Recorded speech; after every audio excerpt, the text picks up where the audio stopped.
We're going to be talking about the many ideas of India with our senior executive editor, Priya Sehgal. Can I please request Priya to come on stage? Along with her is going to be Mr. Vinay Sahasrabudhe, President of the ICCR, Ambassador Pavan Verma, former Member of Parliament and author, also with us on the stage, Vikram Sampath, Indian historian, author of repute.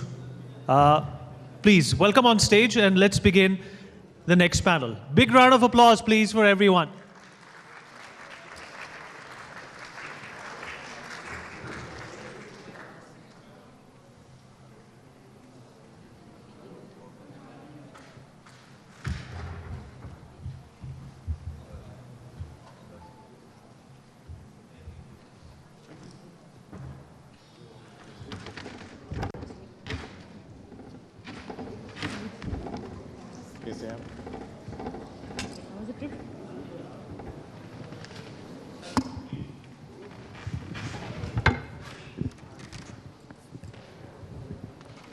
Hello and welcome to day 2 of our Festival of Ideas. As we said, this is not a regular conclave. Here we actually have a conversation, we have no fights, we discuss and debate ideas. And what better topic to have than the idea of India. So joining me on the panel are people we've read, we've heard their views, we've read their books, but today we're going to be hearing them in person. Vinayji, the idea of India is something that has become also very political, aajkal. There is an old idea of India was supposed to be very secular, very liberal. Now liberal has suddenly become a bad word. What exactly is the definition of liberal? What is the idea of India that we are living in today that you see? Well, I don't think there is any basic difference of opinion about the core of the whole thing. Only thing is that it is a matter of interpretation. And many times politicians interpret it the way it is more convenient to them. But otherwise, generally speaking, I don't know, I mean, there could be a spectrum of perceptions that is very acceptable. But generally speaking, I don't think there is a huge difference of opinion. There are certain aberrations, there are certain abuses in a way. But generally speaking, I don't think there is any big difference of opinion. There cannot be, rather. And let me add as well here that while there could be many ideas of India, or there could be many interpretations, but although we are a democracy, democracy doesn't mean anything to anybody. There has to be certain core about which we all need to be agreeing to. And in that context, I believe the idea of India is common. Idea of India is something which is indivisible that way. And we should look at it from that perspective. That would be my very humble submission. Pavan, your take on this. Everybody's idea of India is more or less the same, except for, as Vinayji says, if the core is the same, then we are okay. Thank you, Priya, and thank you for inviting me. Always good to have you. For this discussion, which is a very relevant one. I don't think, first of all, that everybody's idea of India is the same. We are all committed to India. But ideas can and should vary. There are 2 or 3 things that I want to mention here. The first is that there are 2 different theories. One theory perpetuated by the British as colonizers was that essentially there was nothing called India until they came. John Strachey famously or infamously said that there is no India, there is no idea of India, there is no concept of a geographical entity called India, and it was the British who created what we know as India through an administrative organization. This theory has been frankly junked, because India is a civilizational unity that goes back to the dawn of time. It doesn't need to be further proved But the fact of the matter is that a common set of people growing in a defined geographical crucible, which the Puranas and some of our texts almost accurately identify, that has existed in continuity before the British, before Islamic rule, during Islamic invasion, while the British was here, and even now. So one idea of India is that it is a nation, but it is also a civilization. By a nation, I mean that after all, nation states were created only in the 17th century by the Westphalia Treaty. Before that, you had cultural unities, and India was always a cultural unity. So, India is a modern nation. That's one idea of India, is a modern nation, which also is one of the most ancient identifiable civilizations in the world. Secondly, and if you want, I can continue or come in later. Okay, I'll just get Vikram in, then I will bring you back. Vikram, broadly, of course, Pavan has this thing, but there is, if to the uninitiated or something, there is a black and white also. The BJP has one idea of India, the Congress has one idea of India. They will espouse certain people and certain leaders. We are suddenly seeing people who have been ignored, like Savarkar, and a lot of people that your book is also titled that, leaders of Bharat who've been ignored for a long time. So that also propagates a certain idea. Thank you, Priya, and a great pleasure and honor to be amidst such stalwarts, Vinayji, Pavanji, and Dr. Anderson, and several others. I think in my opening remarks, I would like to say that, first of all, in India, there can be nothing that is unitary. So there is no the idea of India. There has to be several ideas of India. And everything in our country is in terms of multiplicity, whether it is our beliefs, our languages, our dialects, our cuisines, our costumes, everything is multiple. So how can there be one, the idea of India? And politically, there may be many ideas. Culturally, too, there can be many ideas. I think the biggest clash that we see today, Priya, is the fact that there has been, particularly after independence, Pavanji spoke of British colonialism, but after independence, there's been what is called as the Nehruvian consensus, which kind of imposed one singular idea of India on everybody, and everybody who did not fall within that rubric. Professor Anderson spoke about the RSS and how the RSS was victimized during the Nehruvian era. We know that very well. So anybody who did not conform to that idea that Nehru and his acolytes spoke about, they somehow were not part of the larger paradigm of India. And that is the contestation today, what Pavanji also alluded to, whether we are just a nation, state, which is defined by borders, territory, a constitution, or it's a civilization which predates the constitution. India was not born in 1947 or in 1950. The constitution gives us a set of rules to play the game. It is a very important document, but that cannot be the only defining marker of a civilization, the only pre-Bronze Age era civilization that is still surviving. The constitution has drawn from civilizational ideas rather than the other way around. And that is what was the constant tussle with the Nehruvians versus what I would call the nationalists, who would say that, the constitution is important, but there's something far more important than that. For Nehru, I think we've spoken this earlier, and I use Nehru as a euphemism for the larger, clash that is happening today, and not the individual per se. A living tradition was not important. He was happy even with the Somnath, maybe Somnath temple being taken over by the ASI and maybe made into a museum, but not as a living temple. The past had to be seen in a fossilized manner, and a rupture from the past, a rupture from traditions was what was the Nehruvian idea of India, which today even young people are contesting, and that is what we see manifesting in various clashes, socially, politically, culturally, and academically also. And even on this platform, I can see Pawan itching to react. But let me get Vinayji over here.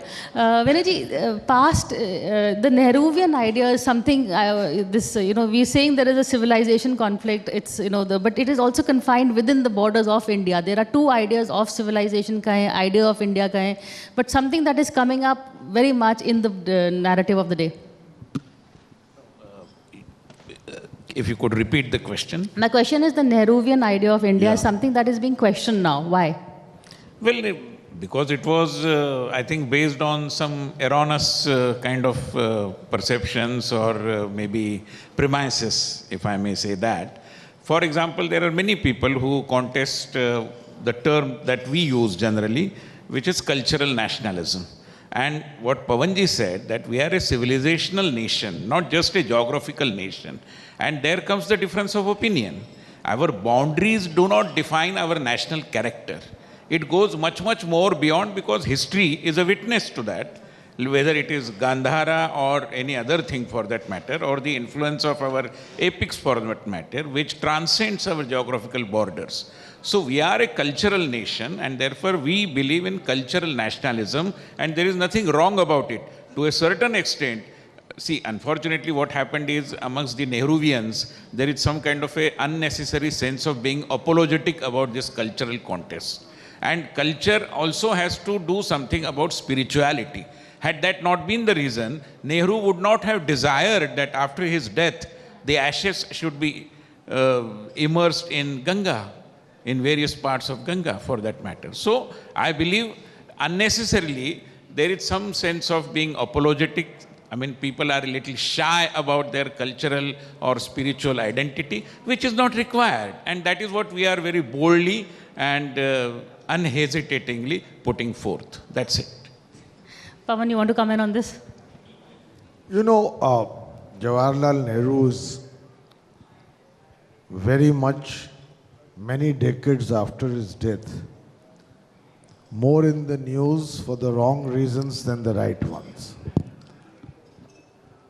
The fact of the matter is that his contribution to the making of India in accordance with the principles of the Constitution, which reflected the principles and foundations of our ancient civilizational heritage, are frankly not only laudable but almost unparalleled. But like with every individual, he had, for his time, certain notions about modernity. He saw modernity largely in Western terms. And as Vikram mentioned, and as I have written in my book, The Great Hindu Civilization, a rupture from the past. Nehru believed, like a lot of the anglicized elite did, that the past largely consisted of ritual, superstition, prejudice. And India must, as he wrote himself in his book, break the shackles of the past and move on to the scientific temper that is there in the West. I think here his notion of what India is lacked the perception that India as a civilization and as a young nation cannot move towards the future by obliterating its past. And therefore, that past has to be taken on board. And even something like secularism cannot be defined as the negation of religion, but as the acceptance of the fundamental principle which is the foundational and cardinal belief of Hinduism of respect for all faiths. You know, that I think is the second idea of India. Hinduism, which was by far and for millennia the foundation of this ancient civilization. I don't say this because I'm xenophobic, because that are the facts of history. And history has been predated now by at least 3,000 years due to you know, the river Saraswati and the Rigved. But the truth is that Hinduism's foundational principles were never exclusionist. They were always inclusive. And I want to, if you give me 2 minutes, elaborate on it. And Vikram and I have discussed this often. I mean, there is a broad vision in Hinduism of not being doctrinaire. The Mahavakyas of Hinduism, Ekam Sat Vipraha Bahuda Vadanti. Now this is said 5,000 years ago, when most people at that time believed that what we believe in is the only right thing and everything else is wrong. Hinduism had the courage, the audacity, the profundity of thought to say, Ekam Sat, the truth is one, wise people call it by different names. It was Hinduism's Mahavakya. And when I entered parliament, the first thing I saw was outside at the main gate, Udar Charitanam Vasudhaiv Kutumbakam. Again said 5,000 years ago, when people believed that only our world is the world that matters, here were Hindus saying the entire world is our family. Or a third Mahavakya, Ano Bhadraha Kritavo Yantu Vishvata. It's a remarkable insight. Let good thoughts flow to me from all directions. So Hinduism is an inclusive religion, and that is why in Hinduism there is not one system of philosophy. There are 6 systems of Hindu philosophy. There is also the Charvak school, which says that the Vedas are a bunch of lies, and it is part of Hinduism. There is the Tantra school, which has esoteric practices different from mainstream Hinduism, and it is Hinduism. No one has been burnt on the stake in Hinduism in its entire history for blasphemy. Because Hinduism is not, unlike other faiths for whom I have great respect, like the Abrahamic faiths, it is not an exclusionist faith. And that is reflected, it must be reflected in the idea of India as a nation as well. When Vikram said that India is a land of diversities, I fully agree with him. But where I slightly disagree with him, actually we rarely disagree, is that underlying that diversity, which is so apparent, for instance, to an outsider, dress, food, cuisine, topography, name it. But underlying that diversity is the unity of a civilizational consciousness of who an Indian is. And that will never go. And a when from Amritsar someone comes to Chandigarh, in Chandigarh is called an Amritsari. When the same person from Chandigarh goes to Delhi, he is called a Punjabi. But when the same person goes abroad, he is called an Indian. That sense of unity underlying that diversity must be the idea of India. Well said, Pawan. Vinay ji, you wanted to come in, or I'll get Vikram? No, I mean, I just wanted to flag, I'm really happy to listen to Pawanji, always very thought-provoking. But one idea which I believe we cannot ignore, one particular aspect of this discourse is that while we all say Ekam Sat Vipra Bahuda Vadanti, but it will become a part of our mainstream discourse only when everybody accepts that. If somebody say my way or highway, if some people say that you are valid, they are invalid, then there is a problem. So therefore, if we are ready to kind of convince, in the sense, if we are successful in convincing everybody that Ekam Sat Vipra Bahuda Vadanti is the cornerstone of the idea of India, I am sure there should not be any quarrel around that. But unfortunately, that is not happening, which is why people who have faith-based quotas in their parliament also try to teach us secularism. That is the irony of the whole thing. And therefore, we should be steadfastly, courageously, in a very determined manner, talk about this Ekam Sat Vipra Bahuda Vadanti. And I am sure All belief systems will have to agree to this if we really believe in what we call as harmonious collective life of the humanity. Okay. I think Vinayji stole my words, which I've usually used to counter Pavanji in the few areas that we disagree, as he mentioned. That, you know, all these high virtues are good, and that's the ideal to achieve. But as Vinayji said, it has to be conformed to everybody in the club. Today, even today in India, we have faiths which do talk about this exclusivity.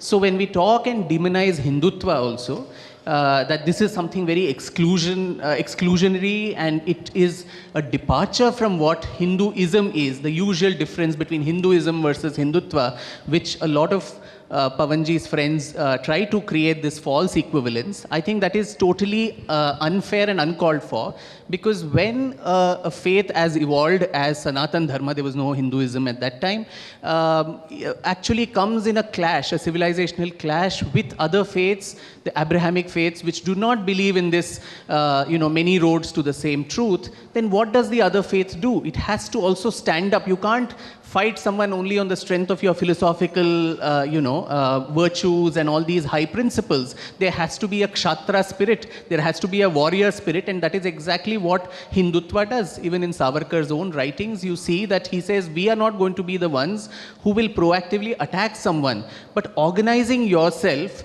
to counter somebody's predatory moves, that is a very legitimate and justified attempt for any group of people.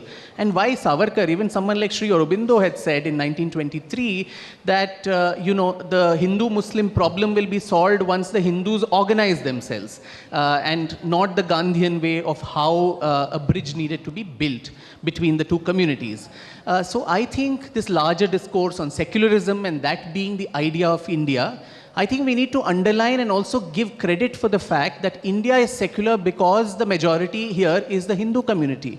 It's not a surprise that from Israel to Korea, other than India, there are no other democracies. Why is it that there are no Muslim countries which are a democracy, and why is it only India? Why is that credit not ever given to a community for its tolerance? The albatross of secularism, the albatross of tolerance is always put on it. Even today in India, openly "Sar tan se juda" slogans can happen, and that is really not countered in the manner even by the liberals and the moderates within a community or even outside. As I think Perry Anderson, the British historian, had said in his counter to Nehruvian secularism, he had said something very interesting, that wherever the grip of Hinduism stops, AFSPA begins. So we've seen that even in the Northeast. So I think that's a very real problem in a multi-religious, multi-faith country. And that is the problem with the perverse manner of secularism that we have pursued, where all the ills of other communities are to be tolerated, accepted, ignored, whether it's a uniform civil code, whether it is, which other country in the world which calls itself secular, but then for a Hindu man or woman, can marry only at 21, but a Muslim girl can be married off at 13 the minute she attains puberty, because they follow Fatwa-i Alamgari and we have to follow the Indian Penal Code and the rules here.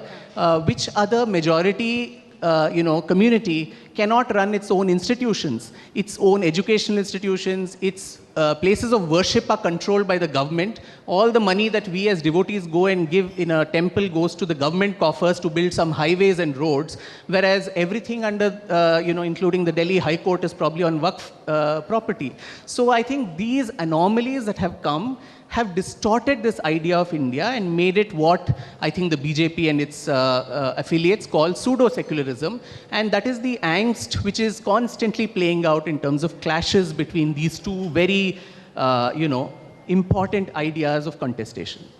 The idea of India see secularism as an albatross.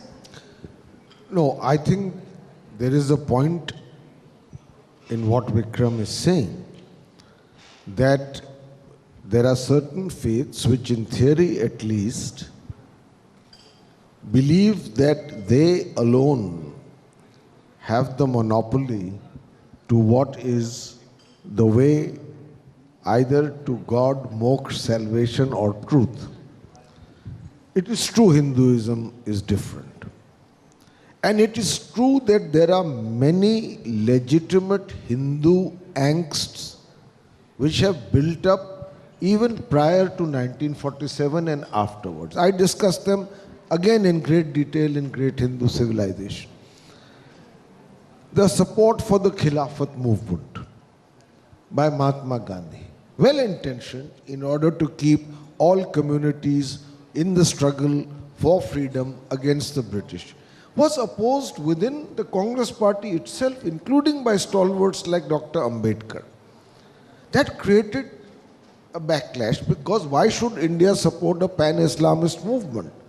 After 1947, the controversy of Somnath, where Panditji felt, again by his time, because historical hindsight is always not 2020, he felt that it was perhaps not in conformity with his notion of the state being above religions.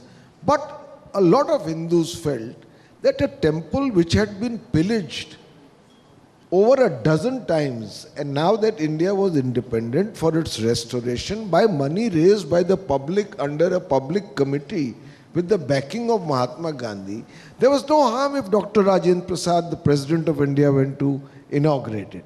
And so on and so forth. The Shah Bano case, what Vikram mentioned, not having authority over our own institutions, the partial reform of the reform of Hindu personal law but not of other laws, and so on and so forth, leading up to the Ayodhya Ram Mandir. These are the angsts which are valid and which need to be dealt with, including what was there in the past, minority appeasement. But in doing so, do we make this very Hinduism, which as the reason which you accept has allowed the unity of India, to become a mirror of exactly those faiths which we believe should be far more open and exclusive? So, Sartan se juda is to be condemned, and when in a Dharm Sansad there is a call publicly made by so-called spokesman of the religion that there should be a genocide of Muslims, why are we endangering the unity of this country by emulating those whom we have and will, through our conquering eclecticism, assimilate, and to a great extent have assimilated? Okay. Today India is a country of many faiths, living peacefully most of the time since 47 with aberration. Let us not destroy in India, where the minorities spread across the country are in such large numbers that you will have civil wars raging across the country, if you believe that they are to be exorcised. Okay, I have to get Vinayji to have the last word on this. Is what Pawan saying correct? Is there such a threat? Is there any call for genocide of minority communities in the India that you are living in today? I think there are always people with very extreme kind of ideas, and they are not the mainstream. These are aberrations, and nobody supports these kinds of extreme views. But the fact of the matter is that in a family, let's say, if there are two brothers, one is very accommodative, very tolerant, very assimilative kind of, he accepts the counter view as well, and the other one never does this. Either the first will have to change or the second will have to change. If the second change, the first also tries to emulate him, which is wrong. But yes, it happens. It's a natural kind of a corollary of the thought process that unfortunately was shaped for several decades post-independence. And we were given to understand that being a Hindu is something which is our crime, which is our sin. Even the term Hindu was not being considered as something, I mean, people used to say, oh, this term came from somebody else, and this is, I mean, what kind of things are we talking about? I mean, these are diversionary tactics. Let us face that we are all in this particular country, and our identity essentially is that of Indian, of which, as he rightly pointed out, we are we are Indians and India is India because majority over here are Hindus. Let us accept that. I think that is something we all agree on, that the idea of Hindu, no, I Pavan does I not. can't agree. Okay, but we are out of time. What we are very much because India is majority Hinduism, but India by definition is plural, multicultural, multi-religious entity. And if the two brothers, The other name of it is Hindu. if the two, The other name of pluralism is being Hindu. that is why, that is where we have begun to emulate those whom we criticize. See, this is what I said, Priya, that therefore, giving acknowledgement where it is due is not done. No. You shy away from Let us saying, be broad-minded. This is our strength. No. therefore, I have I think given perhaps in a 400-page book greatest tribute to Hinduism, which many I saw. Hindus are not aware of. Yeah, I saw. However, I want to say to end, Quick if you like, one. this two brothers, either they can accommodate because the one that is more accommodating influences the other, or They are not going to get influenced, unfortunately. so if we give it up, we will have what is called a partition. no, And we are- that is going to be a division of it. Mr. Verma, I am not saying that we have to give up. I am trying to understand that let us gather some insight into the things that are happening and the thought processes that are taking The shape. partition, the second brother has already taken away 1/3 of the land mass. So I don't think there can be a second partition, Pavan. And the two brothers we are left with are both Hindu bhai. So on that note, Frankly, they are fairly good brothers, except for politicians. okay. And the I'm politician saved on the panel has had the last word. So thank you so much for this conversation, all of you. It's an interesting idea that we can actually come and debate at podiums like this, platforms like this. So thank you. Well, thank you so much, Priya, for that very interesting session. I wish we had more time, but we're going to take this moment to present a token of our appreciation to all of our panelists. I have with me Mrs. Pooja Sharma Gupta, Vice President of Marketing, presenting the first token of appreciation to Mr. Vinay Sahasrabuddhe, President ICCR. We also have a token of appreciation for Ambassador Pavan Verma, former MP and author, and of course for Mr. Vikram Sampath, Indian historian. I'm also going to request Dr. Aishwarya Pandit Sharma to present a memento from the Festival of Ideas for all of our panelists for coming here and for adding to this atmosphere of ideas. Can we have a round of applause for this session? It's been a great start to the second day. I'm also going to request Apra Kuchal from the Prabha Khaitan Foundation to join us on stage in presenting another token of appreciation to all of our guests today. Let's keep that round of applause going for Vikram Sampath.